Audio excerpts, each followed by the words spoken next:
गौर से देखिए इस सैटेलाइट इमेज को। टकलामकान मरुभूमि के रेत के ऊपर एक अजीब एयरक्राफ्ट कैरियर और अमेरिकन वॉरशिप के फुल स्केल रेप्लिकाज खड़े हैं। चाइना यहां सीक्रेटली मूविंग टारगेट्स पर मिसाइल टेस्टिंग कर रहा है। लेडीज एंड जेंटलमैन, गौर से देखिए इस सैटेलाइट इमेज को। पहले नजर में लगता है यहाँ सिर्फ सुनसान सूखी मरुभूमि है और कुछ नहीं, लेकिन बिल्कुल बीच में एक अजीब सा स्ट्रक्चर दिखता है। जूम करके अच्छे से देखो तो साफ नजर आता है। ये बिल्कुल एक एयरक्राफ्ट कैरियर जैसा दिखता है। वो बड़ा सा एयरक्राफ्ट कैरियर जिसे military forces floating air base की तरह यूज करते हैं। रनवे से लेकर फाइटर जेट्स और वेपन्स तक सब कुछ। लेकिन सबसे सरप्राइजिंग बात यह है कि ये किसी महासागर में नहीं, बल्कि ये पड़ी है तकलामकान मरुभूमि के रेत के ऊपर। अब थोड़ा जूम आउट करके इसके आसपास देखते हैं। ये फोटो ली गई है नॉर्थ वेस्ट चाइना के तकलामकान डेजर्ट के ऊपर से। नॉर्मल एयरक्राफ्ट कैरियर तो समुद्र के तूफान भरे पानी में चलता है, लेकिन ये मरुभूमि का माहौल भी उतना ही खतरनाक है।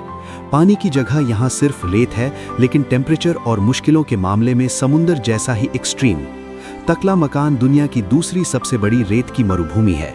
ऊपर से देखने पर यह रेत का एक बड़ा सा आंख जैसा लगता है, जैसे हमारी दुनिया का एक अनजाना हिस्सा। इतनी सुनसान मरुभूमि के बीच चाइना की आर्मी एक एयरक्राफ्ट कैरियर जैसा मिस्टीरियस स्ट्रक्चर क्यों बना रही है, ये सवाल तो नेचुरली उठता ही है। पिछले कई दशकों से चाइना अपनी एयरक्राफ्ट कैरियर प्रोग्राम को तेजी से आगे बढ़ा रहा है। 15 साल पहले उनके पास एक भी एयरक्राफ्ट कैरियर नहीं था। आज उनके नेवल फ्लीट में 3 कैरियर्स हैं और एक को उन्होंने खुद बनाया है। लेकिन सैटेलाइट इमेज में मरुभूमि के अंदर जो ये स्ट्रक्चर दिखाई दे रहा है, उसका डिज़ाइन चाइना के अपने कैरियर से मैच नहीं करता, बल्कि ये स्ट्रक्चर बिल्कुल अमेरिकन कैरियर के डिज़ाइन जैसा है। मिसाल के तौर पर अमेरिकन नेवी के latest Gerald R Ford class carrier की शेप सोचिए। मरुभूमि वाले इस फेक शिप का उसके साथ बहुत अजीब मिलता जुलता है। उस जगह से थोड़ा दूर देखो तो मरुभूमि के अंदर एक सीधी लाइन जैसी पाथ दिखती है। अच्छे से देखो तो समझ आता है कि ये असल में एक रेल ट्रैक है।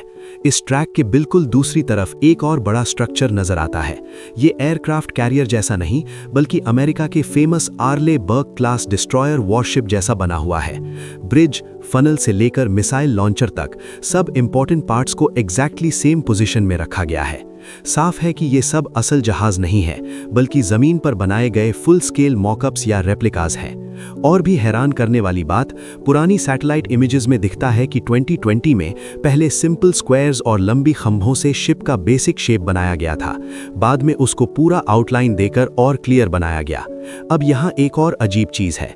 इन फेक शिप्स के बीच से जो रेल लाइन गुजर रही है, उसका रास्ता बहुत टेढ़ा मेढ़ा और अनयूजुअल है। चारों तरफ बिल्कुल फ्लैट मैदान है, कोई नेचुरल रुकावट नहीं।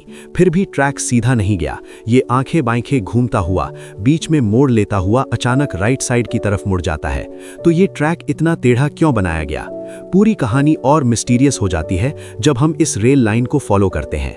नॉर्थ की तरफ जाने पर ट्रैक एक बेस के पास रुकता है, जहां एक बड़ा हैंगर, कुछ बिल्डिंग्स और कुछ ट्रक्स दिखते हैं। साउथ की तरफ थोड़ा दूर जाने के बाद ये रेल लाइन अचानक खत्म हो जाता है, जैसे मरुभूमि में हवा में मिल गया हो।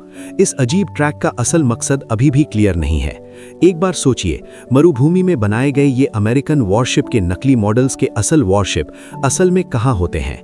हैरान करने वाली बात यह है कि इस मरुभूमि के पास रेगुलरली अमेरिकन कैरियर्स और वॉरशिप्स घूमते फिरते रहते हैं। साउथ चाइना सी में अमेरिकन नेवी रेगुलरली पेट्रोल करती है। वहां चाइनीज वॉरशिप्स भी मौजूद होते हैं। एक बार तो चाइनीज डिस्ट्रॉयर इतना करीब से एक अमेरिकन शिप के पास गुजरा था कि ऑलमोस्ट कोलिजन होने वाला था। ये सब इवेंट्स बता रहे हैं कि चाइना के आसपास कई सालों से अमेरिका और चाइना के बीच टेंशन बढ़ती जा रही है। इस टेंशन के 2 बड़े कारण हैं साउथ चाइना सी और ताइवान। साउथ चाइना सी के ऑलमोस्ट पूरे हिस्से को चाइना अपना मानता है और वहां आर्टिफिशियल आइलैंड्स बनाकर मिलिट्री बेसिस भी खड़े कर चुका है। अमेरिका इसका विरोध करता है और रेगुलरली वॉरशिप्स भेजकर वहां एक्सरसाइजेस चलाता है। दूसरा मुद्दा है ताइवान का। ये आइलैंड अलग गवर्नमेंट के साथ चलता है, लेकिन चाइना इसे अपना हिस्सा मानता है और जरूरत पड़े तो फोर्स से कब्जा करने की धमकी भी देता है। इसलिए ताइवान स्ट्रेट में भी अमेरिकन नेवी हमेशा अलर्ट मोड में रहती है। ये दोनों डिस्प्यूट्स भविष्य में बड़े संघर्ष का रूप ले सकते हैं। इसी आशंका की वजह से चाइना मरुभूमि को एक तरह का ट्रेनिंग ग्राउंड बनाकर तैयारी कर रहा है। मरुभूमि में बनाए गए ये स्ट्रक्चर्स असल में प्रैक्टिस टारगेट्स हैं। चाइना के मिसाइल्स अमेरिकन वॉरशिप्स पर कितनी परफेक्टली हिट कर सकते हैं, ये टेस्ट किया जा रहा है। बहुत से एक्सपर्ट्स का मानना है कि इन स्ट्रक्चर्स के साथ लगी लंबी मेटल पोल्स पर सेंसर्स या रेडार रिफ्लेक्टर्स लगाए गए हैं ताकि हिट की इंफॉर्मेशन कलेक्ट की जा सके और रेडार बेस्ड टारगेटिंग की ट्रेनिंग हो सके।